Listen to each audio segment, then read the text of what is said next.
So we saw exactly what happened. We saw you pour gasoline over the top of her head. She stumbles to the ground. You lean over and light her on fire. It's a quiet afternoon at a gas station in Gahanna, Ohio, when the unthinkable happens. A woman is doused in gasoline and set on fire in broad daylight. A guy just set water on fire. A guy set what on fire? A guy just set water on fire. When first responders arrive, they find 31-year-old Judy Malinovsky in such a horrific condition, it silences everyone at the scene. She's rushed to the hospital. Judy was still alive. Judy, can you hear me? She was paralyzed, sedated, and in unrelenting pain. But she wasn't just surviving. She was holding on with one purpose: to bring her attacker to justice. And with that, she defied every odds and did what no victim had ever done before. Hi, my name is Judith Malinowski, and I'm ready to testify. No one in the courtroom could have imagined what was about to unfold next. Something that would change the very course of Judy's life and leave a mark so deep it still haunts the prosecutors to this day. But to truly understand how this began, we have to go back to the beginning.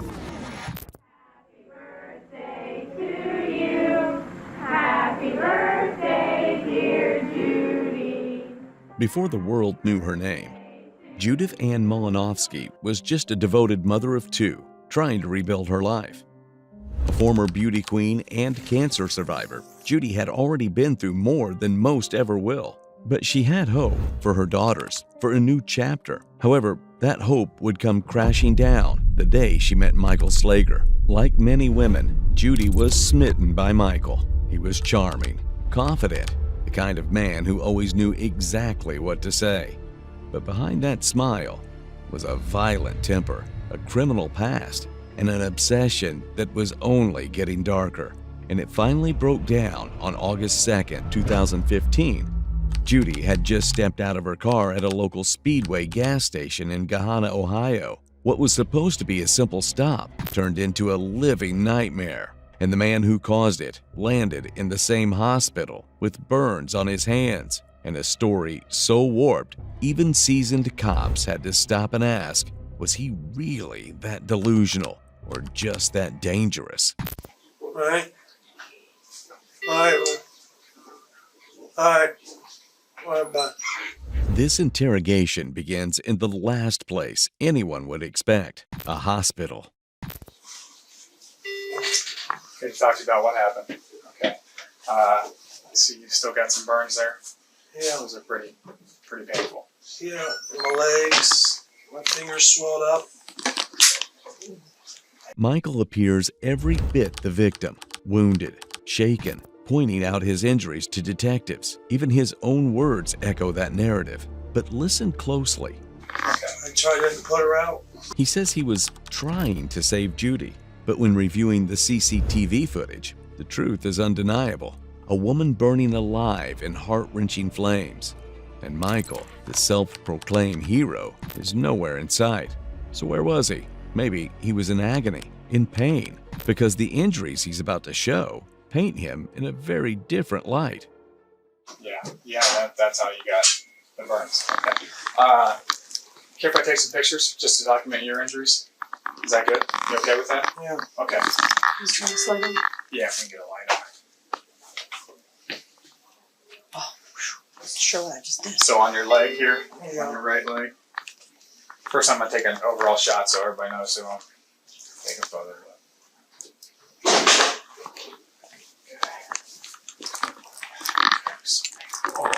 Oh, you can move your hand, I can try to get it a little better.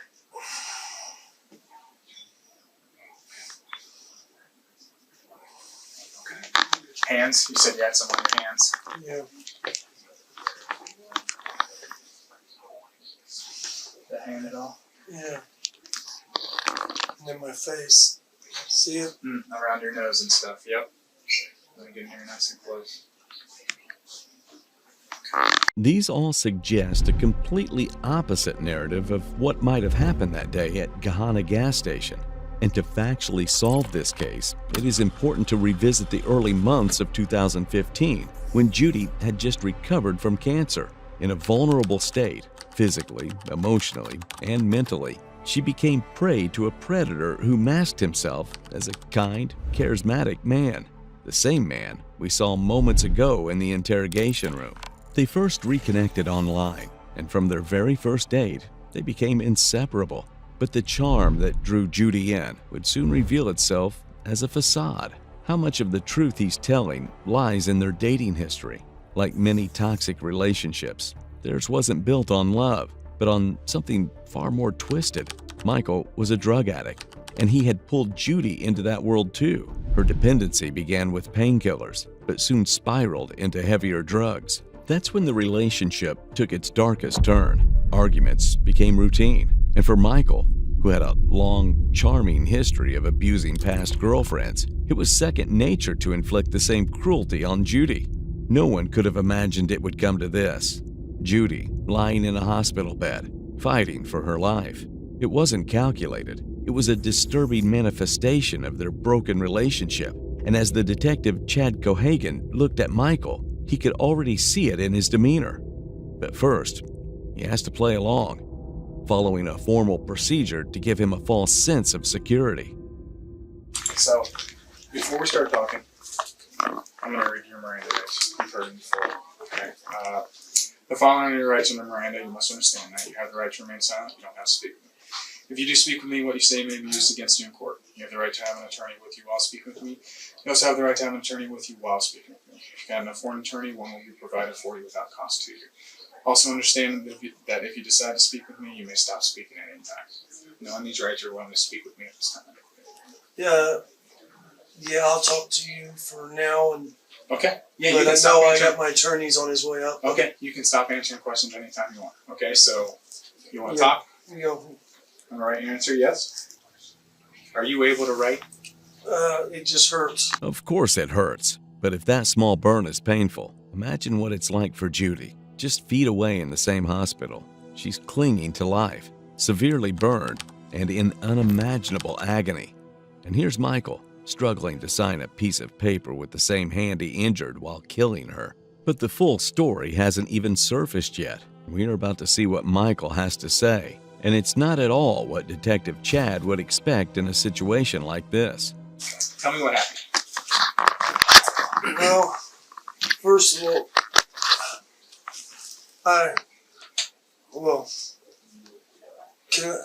before I start talking about that, I'd rather have my attorney about here Okay. because he told me not to talk to you about that.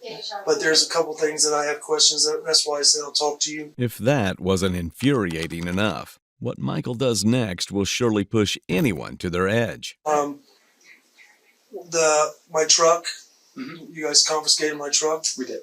When can that be released? Well, right now we're going to do a search warrant for it. We're going to look inside. We're going to grab some things, see if there's anything of any evidentiary value to take out of there that may help us determine exactly what happened.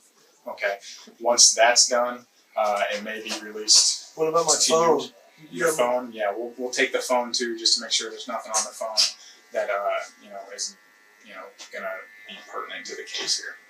Well, Does that make sense? I don't understand how the phone has any pertinence to the case. Well, in every case, with this severity, we try to make sure we're crossing our T's and dotting our I's. So we need to make sure that there's nothing on the phone that is either gonna show your guilt or show your innocence. Does that make sense? Yeah. His concern isn't Judy's condition. It's the whereabouts of his phone and truck. No attempt at fake sympathy, not even a flicker of remorse. But the thing he's dreading is about to land squarely on him, and he's in for a surprise. So am I under arrest or something? Right now, yeah, you are under arrest.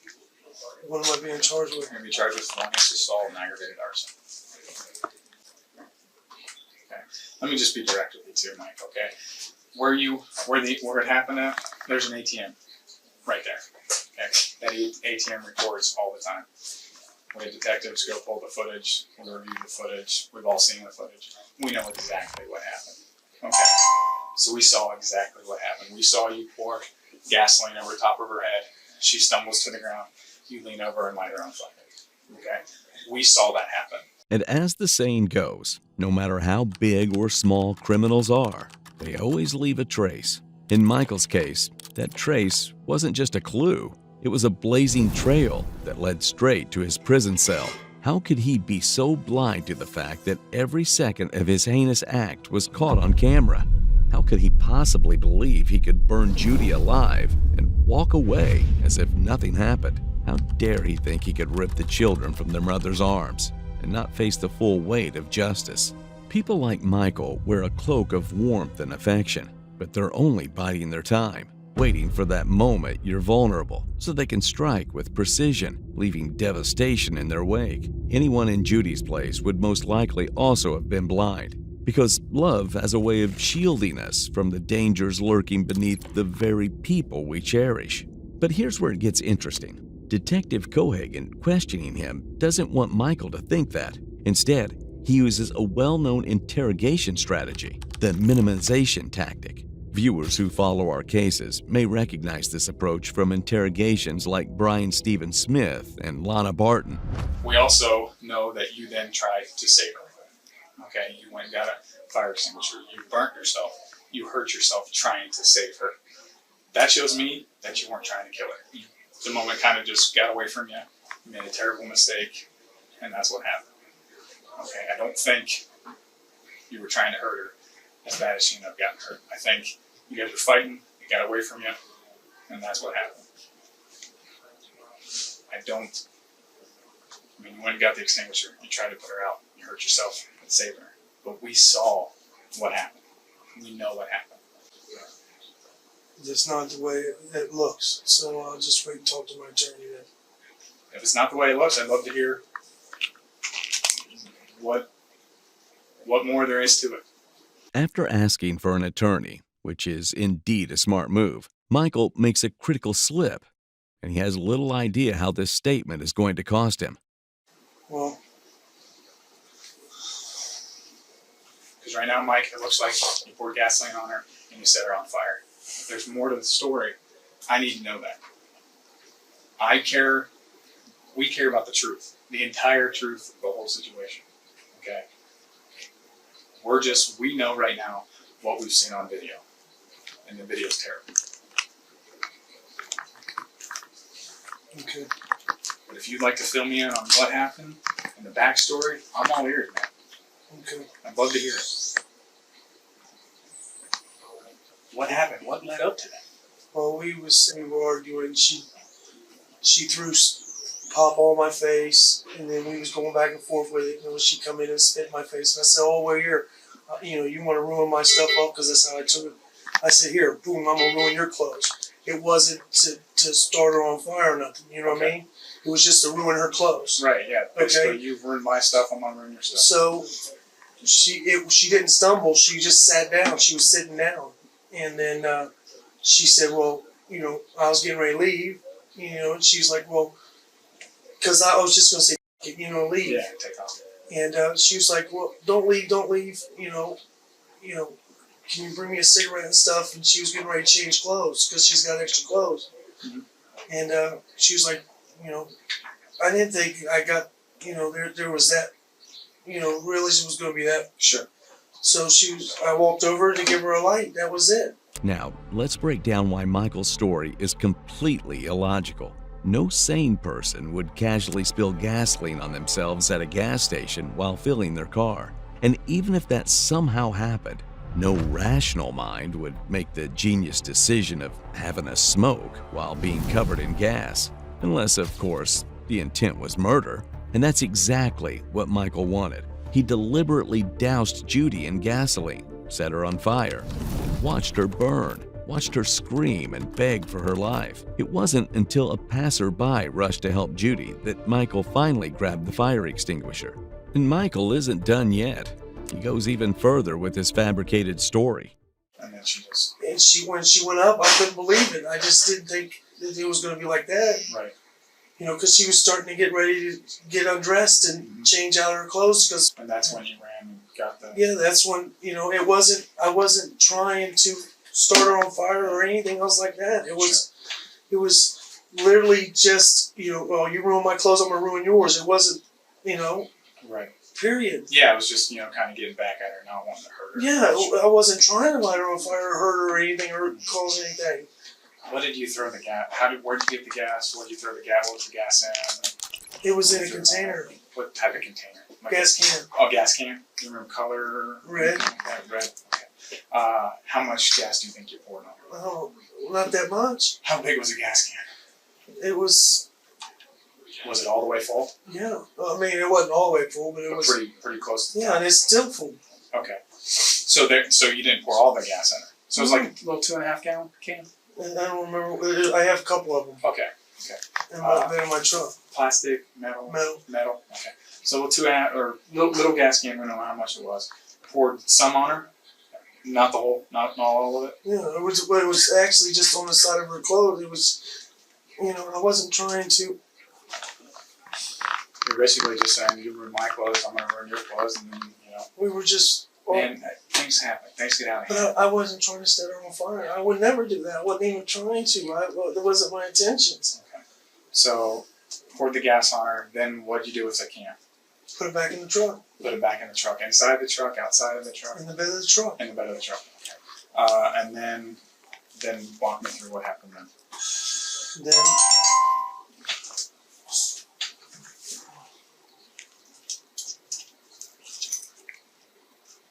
I'm trying to. So then, I went to the truck and I got in the truck and shut the door and everything. She's like, no, just bring me one, She walked off. And then she said, you want a cigarette? Then she ran off and then when I pulled up, she got out the truck. She's like, okay, I gotta go sit over here and wait, blah, blah, blah. So I went to pull off and she started walking. So I stopped and got her back in. She said, I can't go anywhere without cigarettes, all this, blah, blah, blah. Okay. So that's when we went to the gas station. I went to the gas station to get cigarettes and everything for her. And then And then it all just all this went happened. south from there.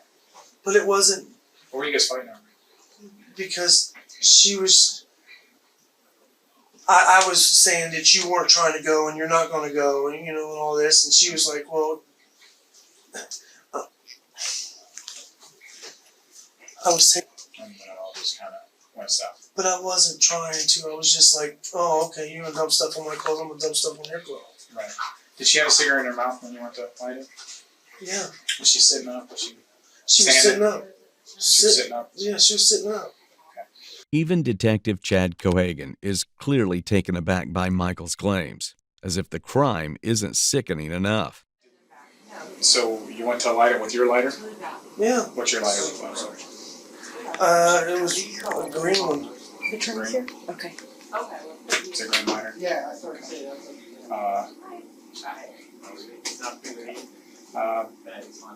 But I wasn't. I really wasn't trying to hurt her. It was an accident. I didn't. Right. You just You kind know, of got out of when here. you guys see that thing, it just makes it look all different. You know what I mean? Oh, It just. Hi, think on it. It does. Yeah. It makes it look completely different. Here's Hey, my does it? attorney. It does. I'm not hesitate to shake hands with everybody. That's fine. I'm full of germs. Detective Cohagen, this is the Detective Sergeant Murphy Wolfenham. Yeah, hello. I guess I would like to speak with him privately if I can. You can't. And then, is he under some kind of order right now? Yeah, he's under arrest. He should be considered under arrest right now. Okay. Michael has no clue that as he lies in the hospital room, his carefully crafted story is crumbling. Neither his attorney nor his performance can shield him from what's coming. He thought he had played his cards well, so well that he was on the brink of escaping punishment. But then came a moment that shocked the nation and the course of justice forever. Judy's attorney secured something no one thought possible. We were denied her testimony at the trial when at the last minute there was a no contest plea and we didn't have her testimony. Judy's own testimony, reported directly from her hospital bed. In unbearable pain and having over 90% of her body burned, she gave her own testimony, becoming the first victim in history to testify at her own murder trial. Hi, my name is Judith now and I'm and I'm ready to testify. She wasn't sedated. She wasn't numbed by painkillers. Every word she spoke came through agony. It hurts so bad.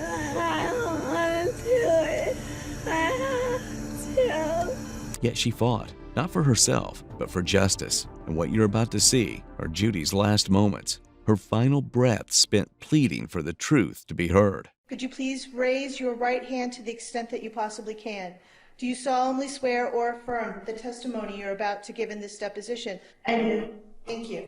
Sunday, August 2nd, 2015. Do you recall that day? August 2nd, 2015. Yes, I do. Okay. And on that day, were you with Mr. Slager? Yes.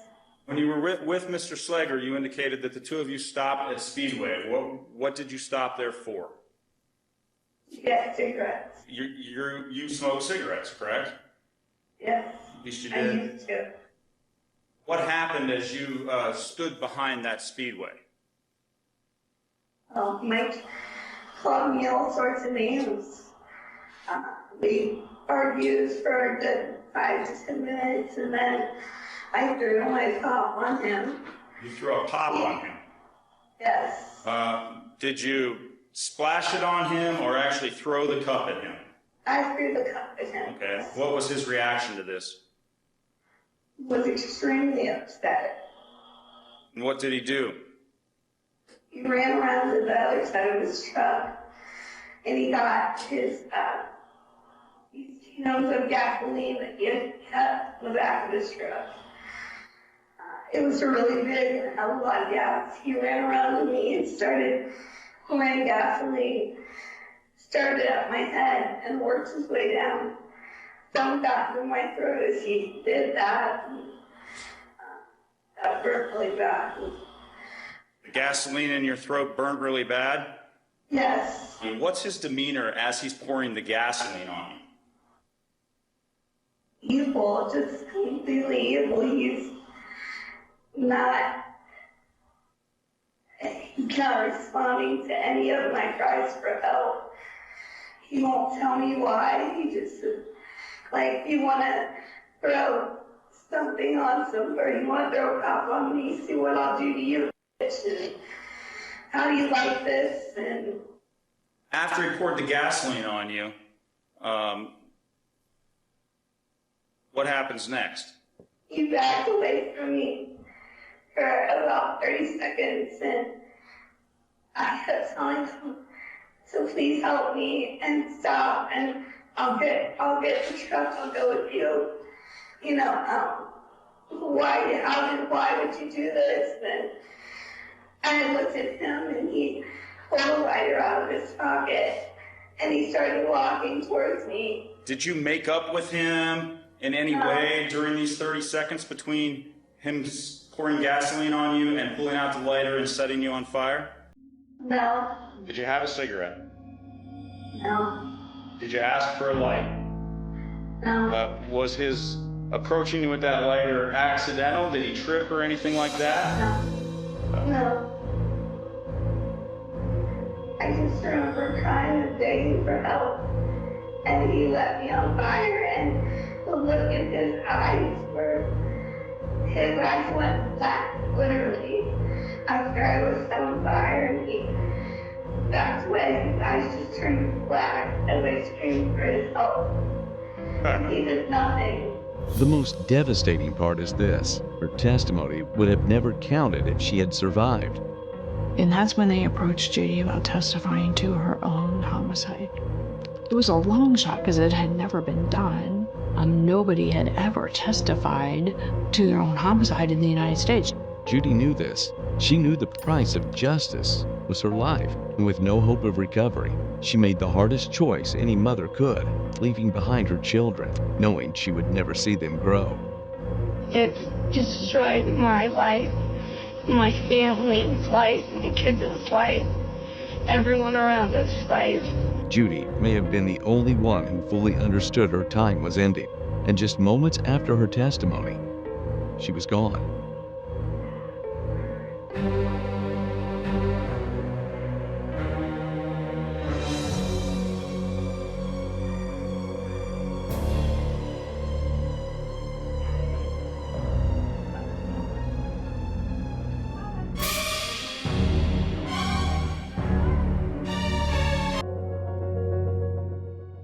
In 2018, Michael Slager stood before the court for sentencing. The same man who once smirked and denied his crimes now faced the weight of Judy's final words.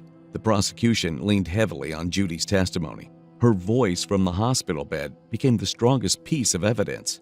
The pain inflicted by burns, there's no pain like that. And you've done it and you haven't been sorry. The jury had already seen the burns, the hospital photos, and heard the medical experts, but nothing compared to Judy's own words, spoken through unimaginable suffering. It's terrifying to feel this way, and it's